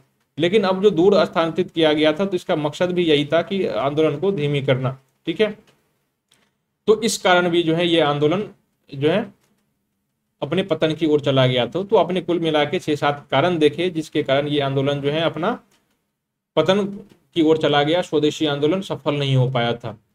अब हम लोग इस आंदोलन के महत्व को देख लेते हैं कि इस आंदोलन के महत्व क्या निकले। ठीक है, इसने स्वदेशी और बहिष्कार का जो है, आपने देखा था कि ये आंदोलन में स्वदेशी और बहिष्कार का निर्णय लिया गया था। तो इस बहिष्कार के कारण जो है भारत में आत्मनिर्भरता और आर्थिक स्वतंत्रता को बढ़ावा मिला था। ठीक है, इस स्वदेशी और बहिष्कार के निर्णय के कारण है आत्मनिर्भरता और आर्थिक स्वतंत्रता को बढ़ावा मिला था। राष्ट्रवाद और एकता की भावना जग जाहिर हुई थी। पहली बात तो उसमें फूट हुआ था, लेकिन आपने देखा था कि कांग्रेस के साथ साथ देश के भी भीतरी भागों में फूट डालने की कोशिश की थी सांप्रदायिक आधार पर। तो इन चीजों को देखने के बाद, अब जब बाद में इसका रिव्यू किया गया, राष्ट्रवादी नेताओं ने इसका परीक्षण किया, तो फिर इन्हें एहसास हुआ कि हम लोग जो उस समय कांग्रेस के आपस में लड़ रहे थे या फिर इसने विभाजन किया, ये दरअसल उसकी सरकार की नीति थी। और इसीलिए इसी नीति के जो है दोबारा जब इसने रिव्यू किया और दोबारा जब इन्हें एहसास हुआ, तब आप देखते हैं कि 1916 ईस्वी में मुस्लिम लीग जो पहले कांग्रेस का जो है मुस्लिम लीग जो पहले सरकार का पिछलग्गू हुआ करती थी, वो भी कांग्रेस के साथ जाके मिल गई। और जो गरम दल और नरम दल जो पहले विभाजित थी, वो भी आके एक दूसरे से हाथ मिला लिया था। तो इन्हें एहसास हुआ था, और इस एहसास का कारण क्या था? पहले ठोकर लगती है तभी तो वो आंदोलन, किसी को एहसास होता है, तो यहाँ पर ठोकर लगी इन दोनों को। और फिर बाद में आप देखते हैं कि राष्ट्रीय एकता होगी, दोनों यूनाइट हो जाता है और दोनों मिल के जो है आप खिलाफत आंदोलन और असहयोग आंदोलन में भाग लेते हैं। तो ये आप देखते हैं वहां पर, ठीक है। तीसरा बड़ा था राजनीतिक जागृति। इतना बड़ा जो आंदोलन हुआ था, तो पहली बार था जो देश में इतना बड़ा हलचल पैदा किया था। 1857 की क्रांति के बारे में तो हुई ही थी, लेकिन उसके बाद आप देखते हैं कि ये पहली बार था जो इतनी बड़ी हलचल पैदा हुई थी देश के वासियों में।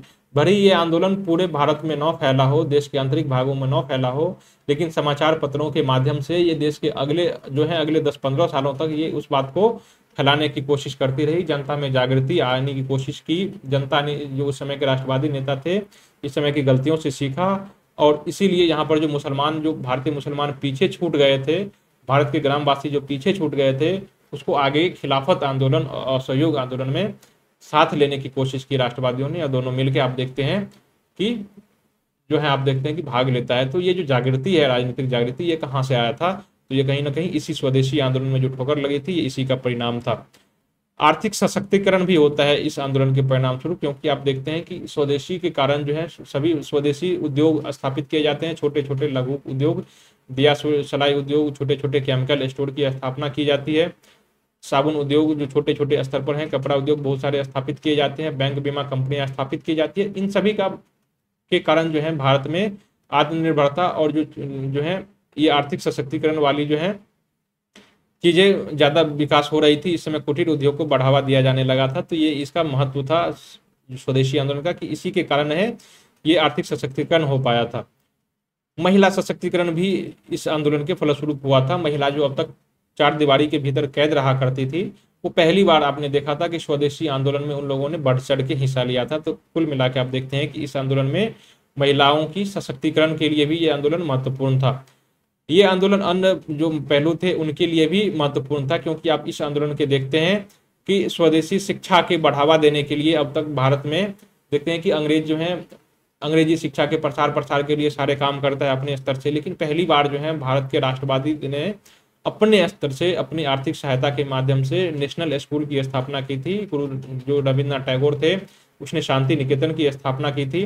भारत में बहुत सारे जो हैं विद्यालय, देसी जो विद्यालय हैं, वो राष्ट्रवादियों के द्वारा स्थापित किए गए थे। उस समय के जो जमींदार थे, उस समय के जो छोटे मोटे जमींदार वर्ग थे, उसने इसमें ये किया था। सांस्कृतिक पुनरुत्थान देखने को मिला था इस समय। फिर से जो है अपनी कल्चर को, आपने देखा कि रक्षाबंधन को मनाने का प्रयास किया गया था इस अवसर के मतलब से। तो फिर से अपनी संस्कृति पर गौरव करने की बात की गई थी। इसने स्वराज की मांग को पहली बार जनता के समक्ष रखा और जनता को बताया कि स्वराज का क्या मतलब होता है। तो ऊपर के जो आपने 7 महत्व देखा था, उन सभी के अलावे भी इसके महत्व थे। शिक्षा को बढ़ावा दिया था, संस्कृति की ओर फिर से बढ़ने की कोशिश की गई थी, और स्वराज की मांग को आप ही देखते हैं। अब हम देखते हैं कि 1900 जो स्वदेशी आंदोलन हुआ था 1905-6 के बाद, उसके बाद के क्या घटनाक्रम हुए थे, ठीक है।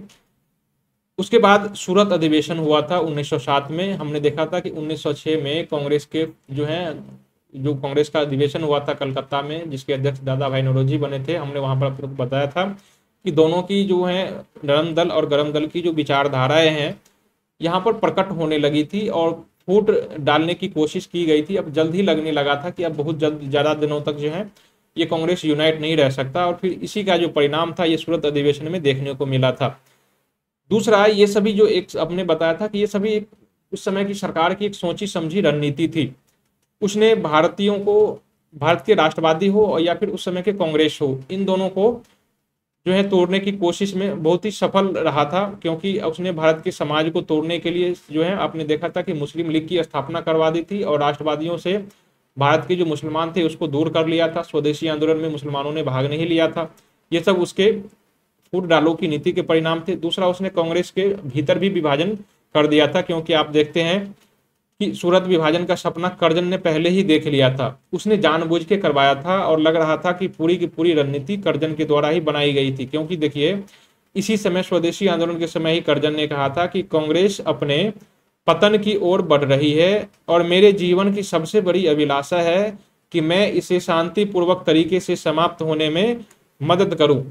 ठीक है, तो इसने सपना देख लिया था कि कांग्रेस को विभाजन करना है, और उसी विभाजन के क्रम में उसने देखा था कि नरम दल थे उसको कुछ लालच दी उसने, और लालच के परिणाम स्वरूप कांग्रेस के जो नरमपंथी थे इसने खुद को गर्मपंथियों से अलग कर लिया। और अलग करने के बाद आप तो देखते ही हैं कि फिर दोनों का सूरत अधिवेशन होता है, और फिर सूरत अधिवेशन में आप देखते हैं कि फूट डालो की नीति आ जाती है।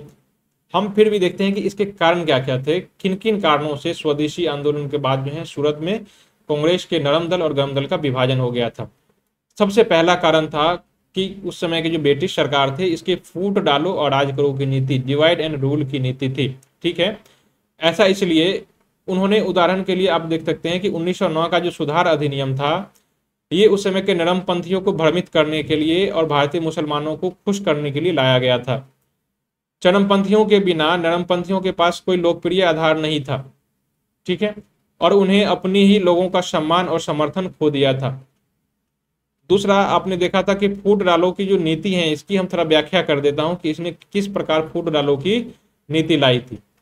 इस नीति को आप गाजर और स्टिक की नीति भी कह सकते हैं। कैरेट एंड स्टिक की जो नीति कहते हैं, गाजर और छड़ी की नीति, इसे भी कह सकते हैं।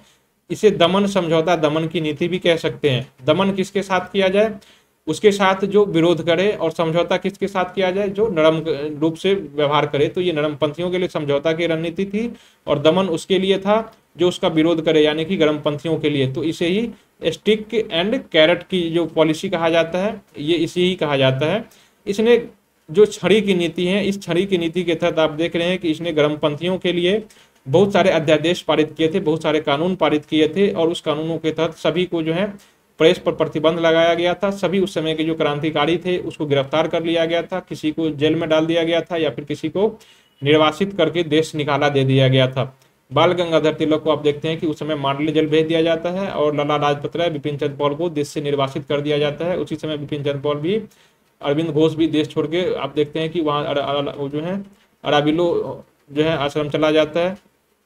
तो इस समय की गतिविधि आप देखते हैं कि ये क्या क्या कानून लाता है, ये आप याद रखिएगा कि देश विरोध जो है देशद्रोही बैठक अधिनियम 1907 में लाया जाता है। देशद्रोही बैठक अधिनियम, इसमें आप देखते हैं कि कोई भी 2-3 लोग इकट्ठा हो गए कोई बैठक नहीं कर सकता था, और जो भी यदि कोई बैठक करता तो उसे गिरफ्तार कर लिया जाता था। भारतीय समाचार पत्र उकसाने और अपराध अधिनियम 1908, मतलब आप अपने भारतीय समाचार पत्र के माध्यम से भी किसी तरह के भड़काऊ भाषण नहीं दे सकते हैं, जैसे कि तिलक ने कर सकते थे। तिलक ने किया था 1857 के आसपास, 97 के आसपास। तो आप अपने समाचार पत्रों के माध्यम से भी किसी प्रकार की भड़काऊ भाषण नहीं दे सकते। आपराधिक कानून संशोधन अधिनियम 1908 में जो सीआरपीसी एक्ट था उस समय 1861 का, उसमें भी संशोधन करके जो है 124 ए जोड़ा गया था। उसमें जो है वो देशद्रोही जो है देशद्रोही एक्ट जोड़ा गया था, आर्टिकल जोड़ा गया था, उसमें अनुच्छेद जोड़ा गया था, और किसी को भी देश निकाला दिया जा सकता था देशद्रोही गतिविधि करने पर। ठीक है, तो इस तरह के कानून पारित किसके लिए किया गया था, ये गर्मपंथियों के लिए किया गया था कि कोई भी गतिविधि करेगा उसे जेल में डाल दिया जाएगा।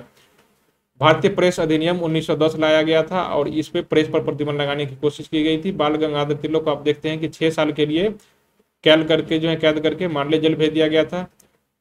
लाला लाजपत राय को यहाँ से आप क्या जो है आप देखते हैं इसको निर्वासित कर देने के बाद ये ब्रिटेन चला जाता है। अरविंद घोष ने इस समय राजनीति छोड़ दी, और राजनीति छोड़ के ये वर्तमान जो पांडिचेरी है वहां पर जाके ये संन्यास धारण कर लेता है।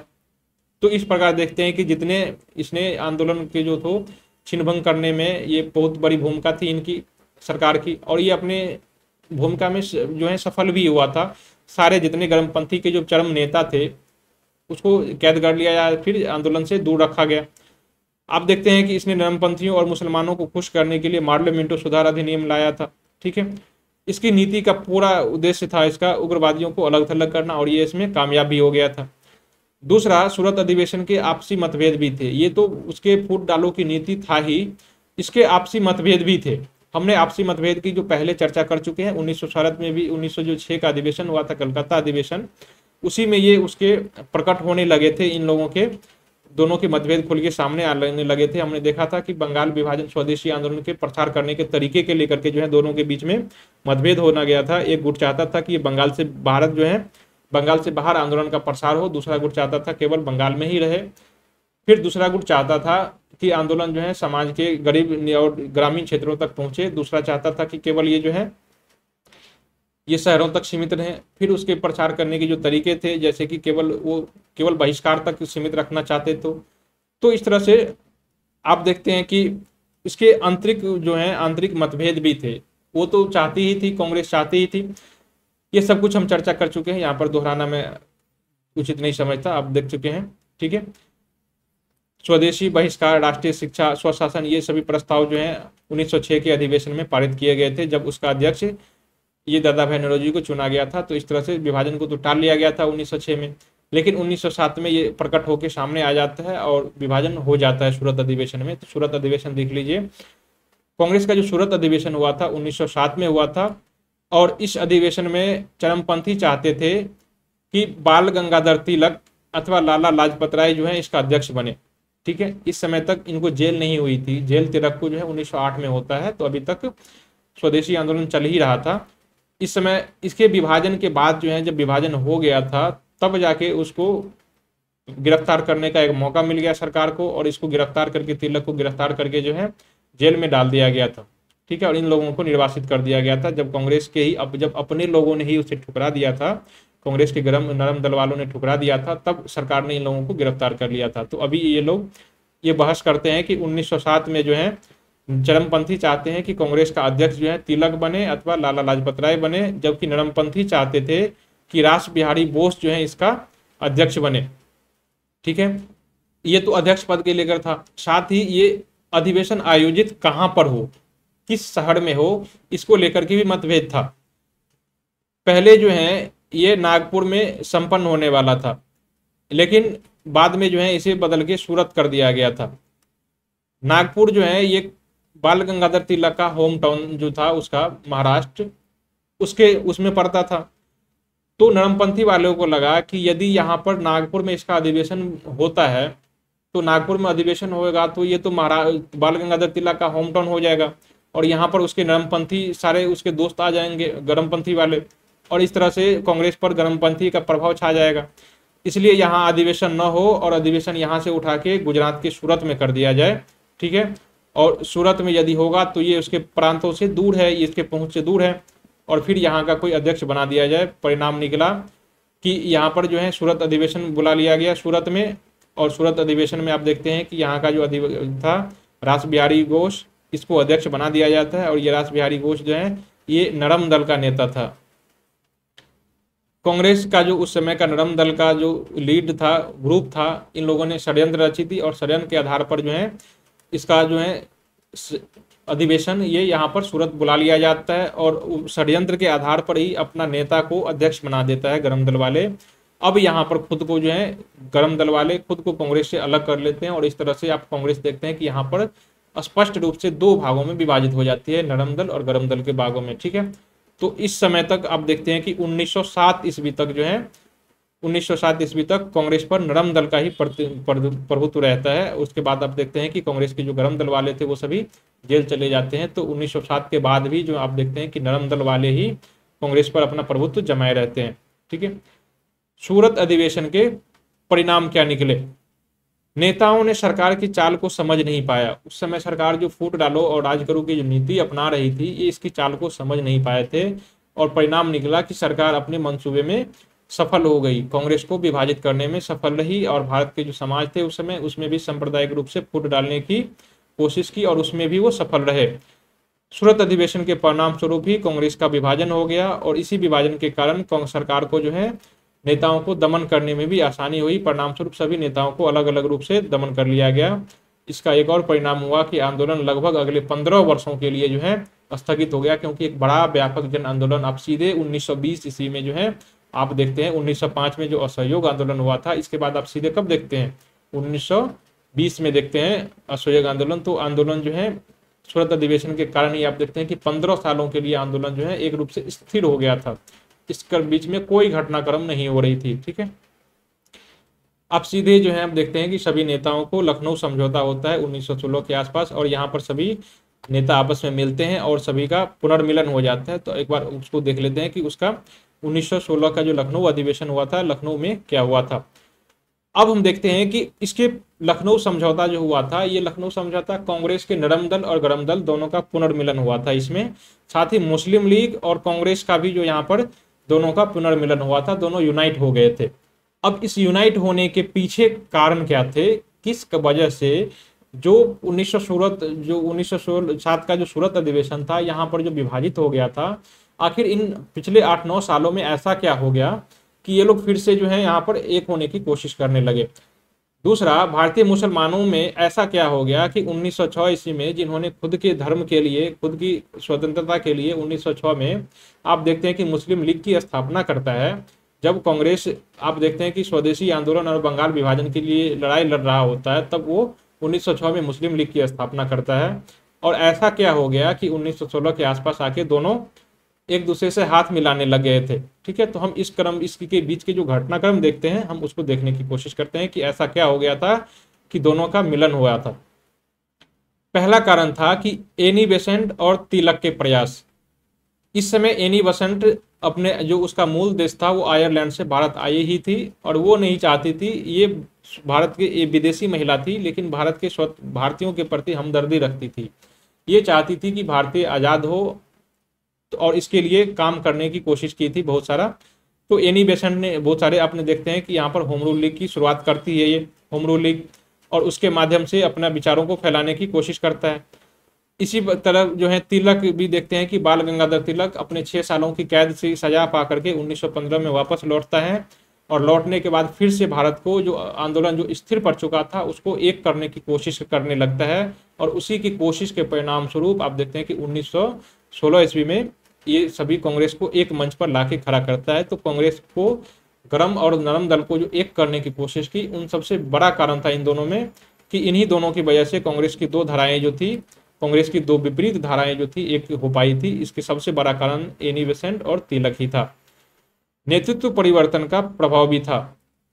कांग्रेस का जो उस समय का जो कट्टरपंथी नेता था, जो उदारवादी कहलाते थे, जैसे कि गोपाल कृष्ण गोखले, फिरोज शाह मेहता, ये लोग, अब इनकी मृत्यु हो चुकी थी। 1915-16 आते आते इन लोगों की मृत्यु हो चुकी थी, और यही सब वो कट्टर थे जिनकी वजह से कांग्रेस के भीतर जो थे नरमपंथियों को, गरमपंथियों को आने नहीं दे रहे थे। लेकिन अब तक इन लोगों की मृत्यु हो चुकी थी, तो मृत्यु के बाद कांग्रेस के जो अब नेतृत्व है, ये भी युवाओं के हाथ में आ गया था। और युवा चाहते थे कि बाल गंगाधर तिलक और उसके जो दोस्त हैं बिपिन चंद्र पॉल और लाला लाजपत राय, वो कांग्रेस के भीतर आए।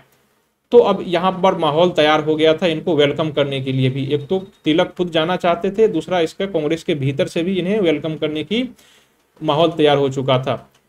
दूसरा, पिछले विवादों पर काबू पाना।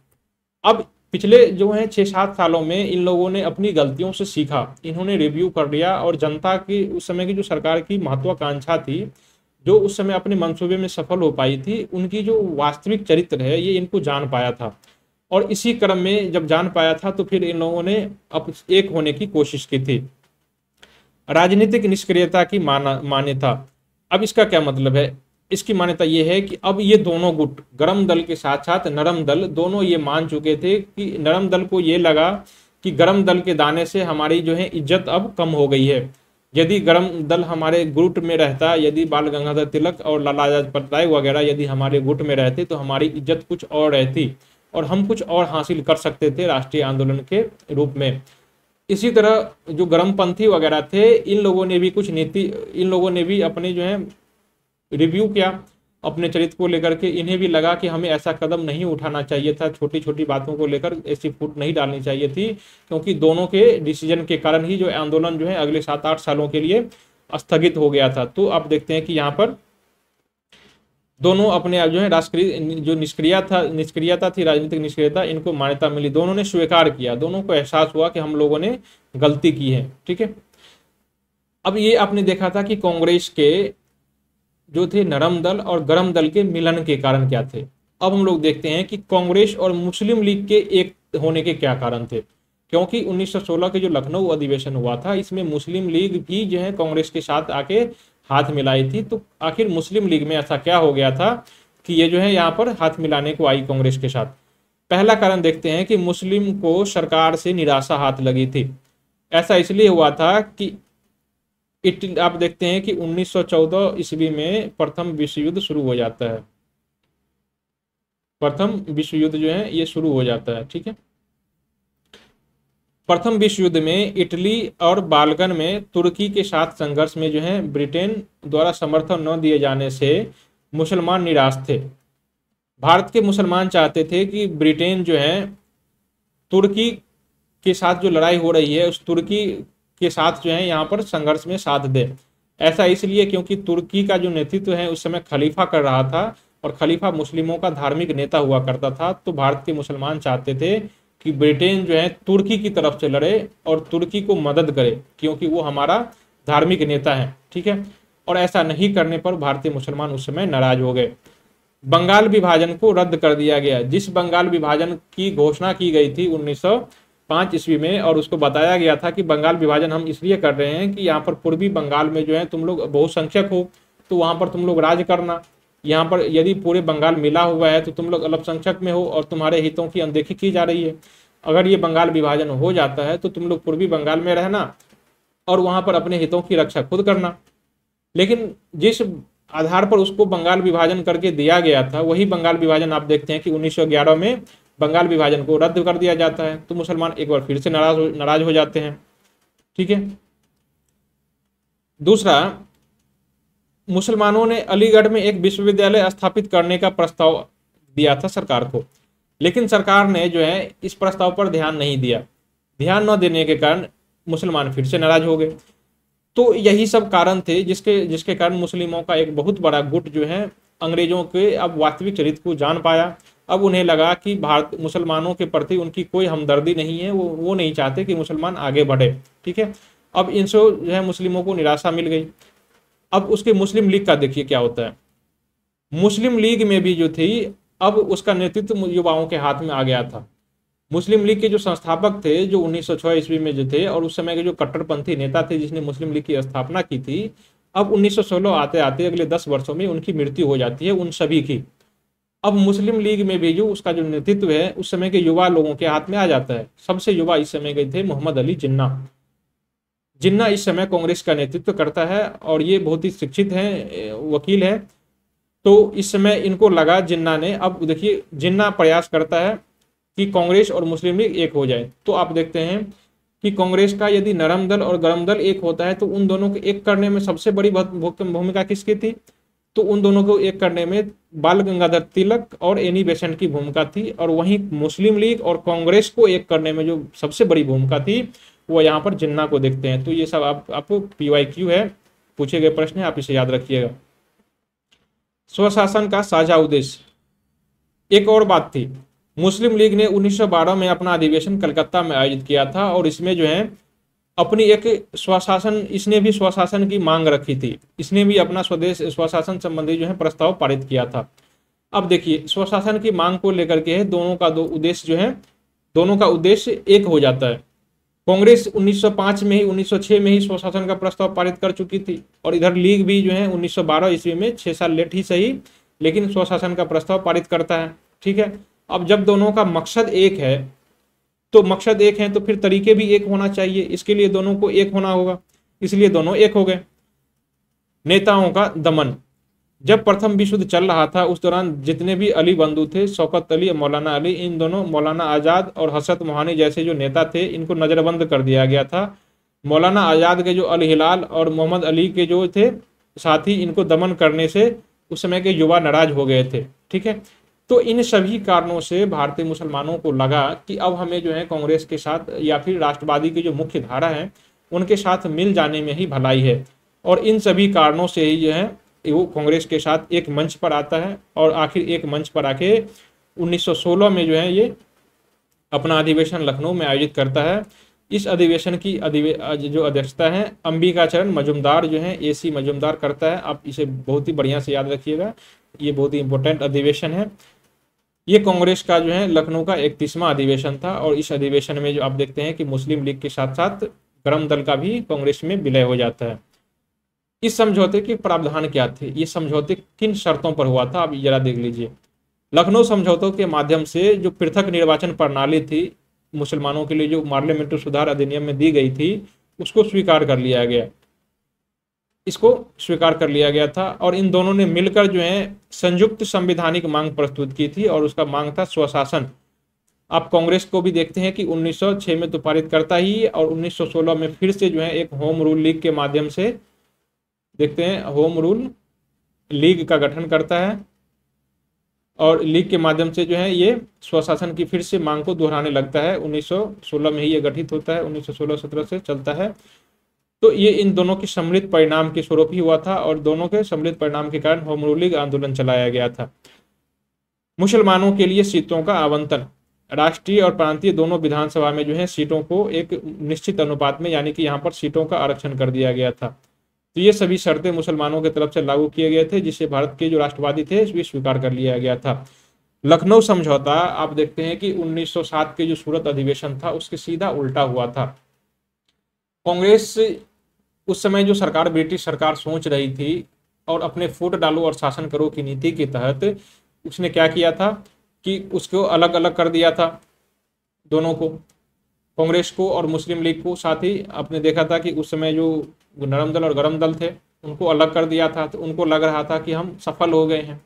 लेकिन 1916 में फिर से ये दोनों एक हो जाते हैं। सरकार के लिए इससे बुरा कुछ भी नहीं हो सकता। कांग्रेस का जो नरम दल और गरम दल है इसके लिए तो सरकार सोच भी सकती है, क्योंकि वो दोनों एक ही संगठन के थे, एक ही दल के थे, तो आज न कल तो मिलना ही था। लेकिन मुस्लिम लीग जो उसके द्वारा खुद द्वारा स्थापित करवाई गई थी, ये कैसे कांग्रेस के साथ मिल जाए, ये कभी उसने नहीं सोचा होगा। ठीक है, इससे बुरा कुछ भी नहीं हो सकता था कि कांग्रेस और मुस्लिम लीग दोनों एक हो जाए, और दोनों मिल के जो है, आप देखते हैं कि दोनों मिल के एक आंदोलन छेड़ दे। और जो आप देखते हैं कि उस समय जो होम रूल लीग आंदोलन चलाया जाता है ये दोनों मिल के चलाता है, बाद में खिलाफत आंदोलन भी दोनों मिल के चलाता है, बाद में असहयोग आंदोलन भी दोनों मिल के चलाया जाता है। तो आप देखते हैं कि 1915-16 से लेकर के 1920-21 तक का जो काल है, 1915 से लेकर के 1921 तक का जो पीरियड है, काल है, ये मुस्लिम लीग और कांग्रेस का समझौता का काल है, और जो भारतीय एकता का सर्वोच्चता का काल है। इसमें भारतीय एकता अपने सर्वोच्च स्तर पर थी, ठीक है, इस बीच में। लेकिन उसके बाद आप देखते हैं कि फिर से जो मामला गड़बड़ाने लगता है वो हम बाद में देखेंगे। फिलहाल हम लोग देखते हैं कि लखनऊ समझौता हो गया, दोनों का एकीकरण हो गया। अब हम इसके प्रभाव देखते हैं कि क्या प्रभाव देखने को मिला था, इसके परिणाम क्या मिले थे लखनऊ समझौता के। ठीक है, लखनऊ समझौता का परिणाम ये हुआ कि भारत में एक सांप्रदायिक राजनीति की स्थापना हो गई थी। इसने जो पृथक निर्वाचन प्रणाली कांग्रेस ने जो स्वीकार कर लिया था मुस्लिमों के, इसके कारण एक सांप्रदायिक राजनीति की, एक संप्रदाय को एक वैधता प्रदान कर दी गई थी। इसके कारण आप देखते हैं कि यहाँ से विभाजित होना शुरू हो जाता है, संप्रदायवाद बढ़ना शुरू हो जाता है, और ये संप्रदाय बढ़ते बढ़ते आप देखते हैं कि 1907 में 1947 इसमें आके सीधे भारत विभाजन के रूप में सामने आता है। सांप्रदायिक वीटो प्रस्ताव, इस लखनऊ समझौते में यह भी प्रस्ताव रखा गया था कि यदि किसी धर्म के 3/4 सदस्य, मतलब 75% जो लोग हैं, उस उतने सदस्य यदि किसी प्रस्ताव का विरोध करते हैं तो इस प्रस्ताव को रोका जा सकता है। ठीक है, तो इस प्रस्ताव के माध्यम से इसने जो है सांप्रदायिक वीटो स्थापित कर दिया था संसद के भीतर। देश में तो इसने संप्रदायवाद की स्थापना कर ही दी थी, साथ ही इसने सांप्रदायिक संसद के भीतर भी इसने सांप्रदायिक वीटो को एक जो है स्वीकृति दे दी थी।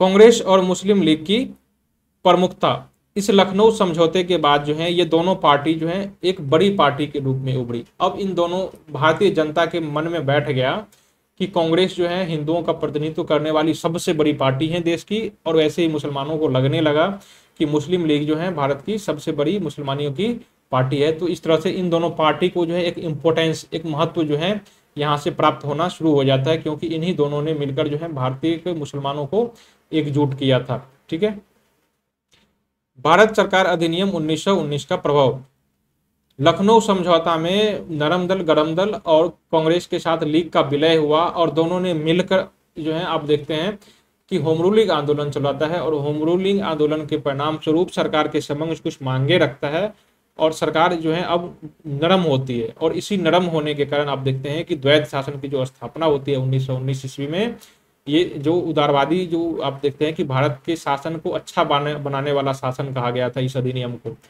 तो ये जो अधिनियम लाया गया था ये इसी का परिणाम था। तो ये अधिनियम इन्हीं दोनों के परिणाम स्वरूप आया गया था। तो जितने भी उदारवादी शर्तें हैं आप देखते हैं ये इसी के अधीन लाई गई थी।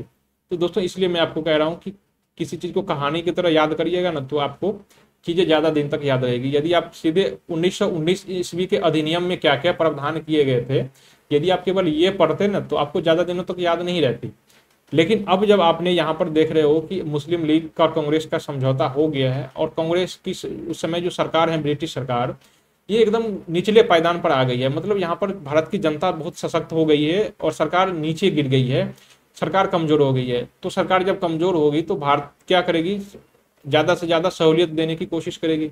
तो जितने सारे प्रावधान देख रहे हैं ये इसी अधिनियम में लाए गए थे और इन सब का कारण क्या था, दोनों का समझौता होना। सांप्रदायिकता में वृद्धि हुई और जन भागीदारी का अभाव हुआ। देखिए जन भागीदारी का अभाव ये उल्टा कैसे हो गया, मुस्लिम लीग और कांग्रेस का जो समझौता हुआ तो इससे दोनों को एक हो जाना था, हिंदू मुस्लिम दोनों मिलकर लड़ाई करनी थी ना।